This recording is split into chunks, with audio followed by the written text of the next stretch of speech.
Hello, everyone. This is Key Innes of Key Creative Studio and Master Drawing Japan.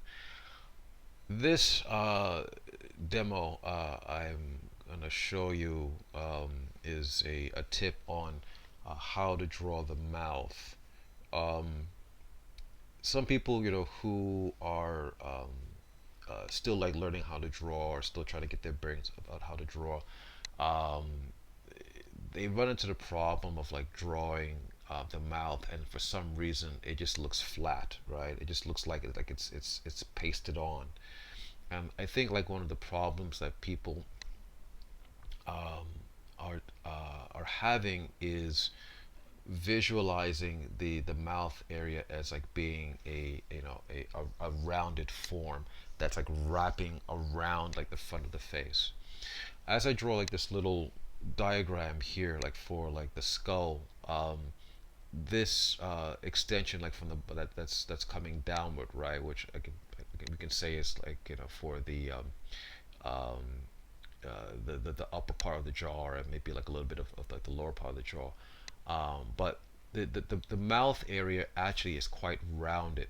It wraps the um, around the front of the face. So you really have to like take in consideration that it's not just like a matter of like it's like perspective and say, okay, like what's going to be closest towards is going to be bigger, and what's farther away is going to be smaller.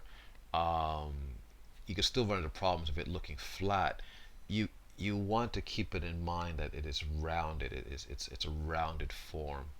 um, Also, and it's understandable that people like might um, they they might run into problems like when they're drawing, because when they look, when you look at like most illustrations, right?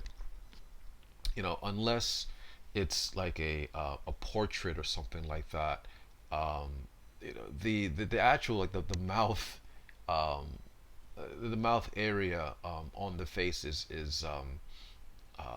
it's not that big, right? It really doesn't really take up that much space on the face, and for that matter, particularly if this you're doing something for like comics or like illustration or even like animation or something like that, unless like the mouth is like it's open and being exaggerated, it's maybe a little bit, people are not taking into consideration the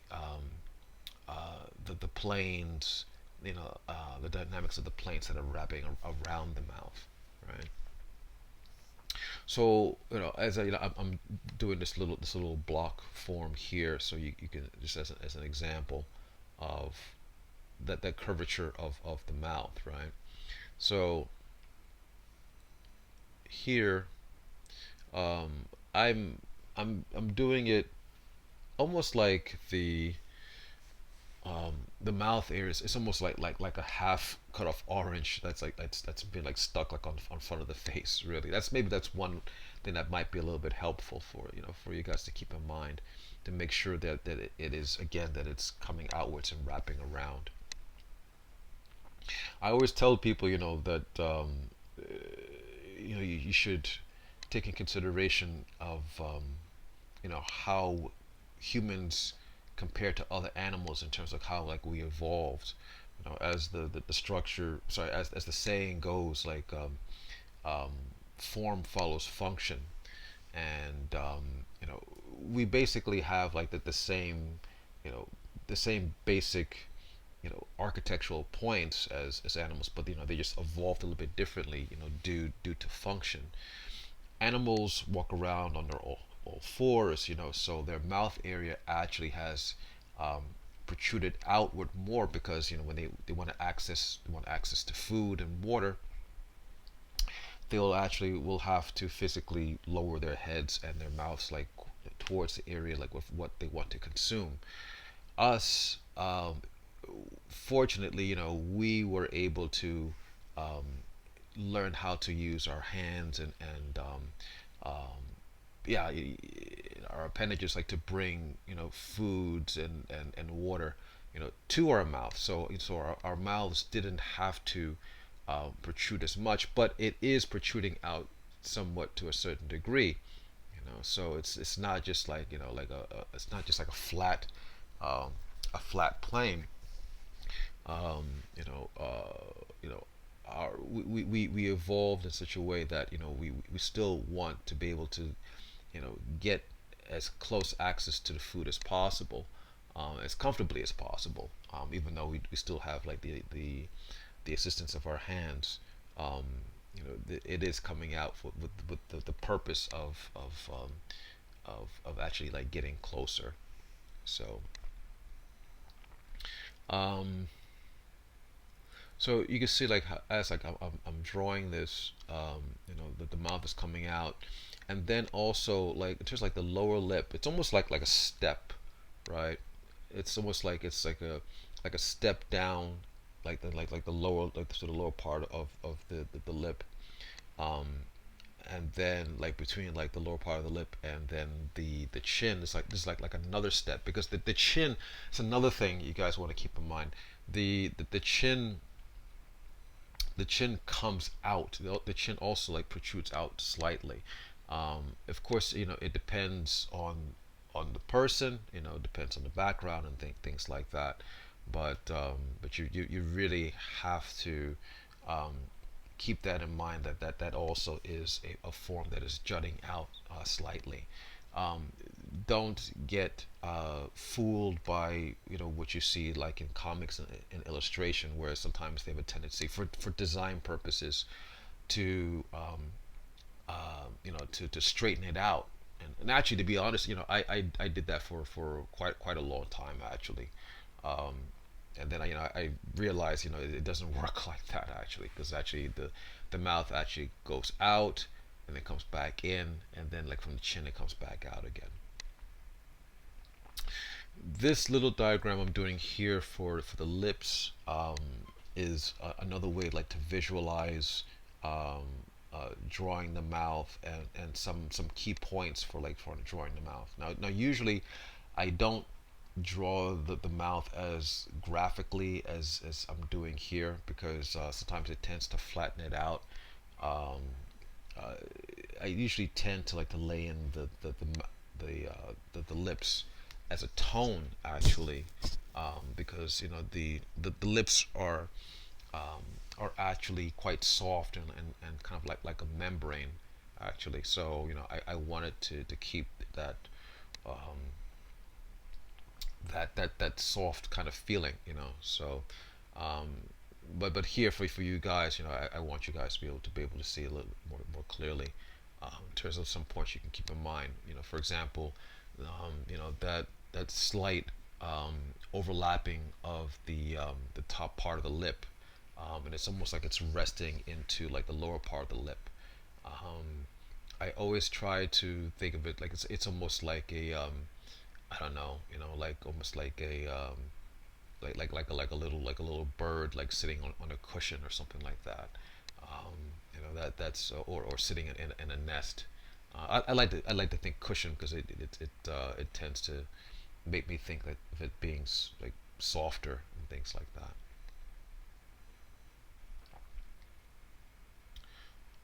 So in terms of like the mouth, or sorry, or the lips, um, they're gonna come in all sorts of variations. You can have situations where the lips are kind of even. You might have a lip that is larger at the top, a little bit small at the bottom, or maybe very very thin at the top and maybe like larger at the bottom. It really depends on the kind of characterization of sorry the characteristics of the person that you're drawing.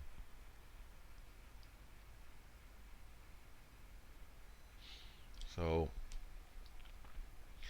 try to vary it up. Okay. um, Again, the real trick is it really should have like this organic kind of like spherical kind of quality to it. um, you know Even if you guys are drawing, let's say for like yeah, like animation or comics or something like I don't know, manga or whatever, where you're gonna do like a lot of like abstractions, and then you're kind of you know do things in a way that is kind of like graphic and stylized, that's fine. But I think you should have these things in mind as you draw. It's almost like, like the saying, like, before before you break a rule, you should know what the rules are, and knowing the rule actually gives you a little bit more license, if you do want, like, you want to bend or break a rule, right? So even if it is like a manga character, where basically, yeah, the mouth is basically, it's flat, it's flat across the face. There might be some cases where you might need to do like a close up or something like that, and maybe um, you're going to you're not going to adhere so much, to the abstraction, and maybe you want to have a little more sense of realism for believability. Okay, I'm going to do one more drawing here of the mouth. I did one just a second ago of us like looking down at it, right? But I'm going to do one where like we're looking up a little bit. Okay, so, and another tip, when you guys draw, don't really labor around, trying like to trace things, to trace what you're seeing, or even in your imagination, like to trace what you're seeing. When I draw, I just like lay down um, volumes, and then I work out my forms. I refine my forms out of that. Um, so when it's almost like a sculpting kind of experience. You don't want to just say, oh, like, like there's the mouth, and okay, I'm gonna draw a line around here, and I'm gonna do, oh, yeah, almost like a cutout kind of drawing, and then it starts to look flat. Um, the more that you look at it as it being like a three-dimensional kind of volume, then it's going to have like a little bit more solidity to it. It's going to have a little bit that feeling of like weight to it, so keep that in mind. Okay, again, as you can see, I've drawn around it. um, you can see that I have like this slight um, uh, um, flexing, or should not, I don't want to use the word protrusion, but in terms of the musculature around the mouth, that is coming out a little bit, right? It's pushing out a little bit, because I don't want to use the word push, but obviously, it's not a flat thing, right? Here around the chin, again, like there's that step I was talking about, right? So even though we're looking up at it from this angle, um, it does from the top lip to the lower lip. It goes in, it steps down, and then into the chin. Okay.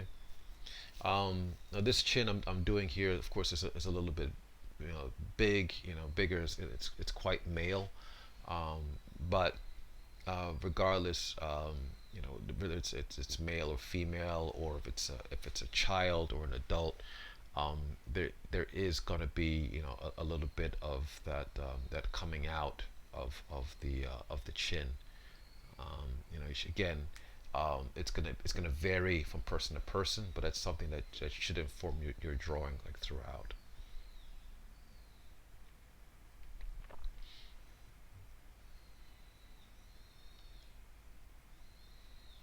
So some people, in my opinion, who drew mouths very well.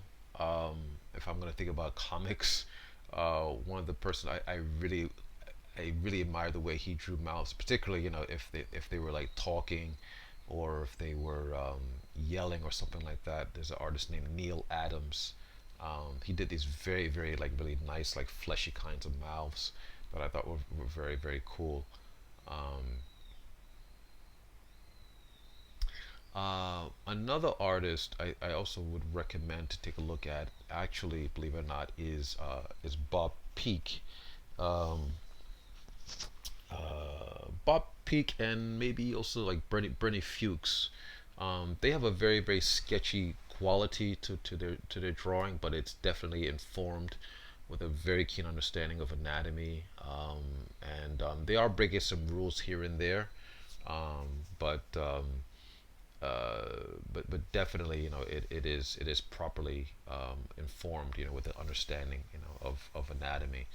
I mentioned those two because I'm very sure that Neil Adams actually a little bit was influenced like by that school of illustration, because I do see a lot of similarities in rendering approaches between Bertie Fuchs and Neil Adams. So anyway, okay, so I hope that was helpful for you guys. I'll be back again soon with another video.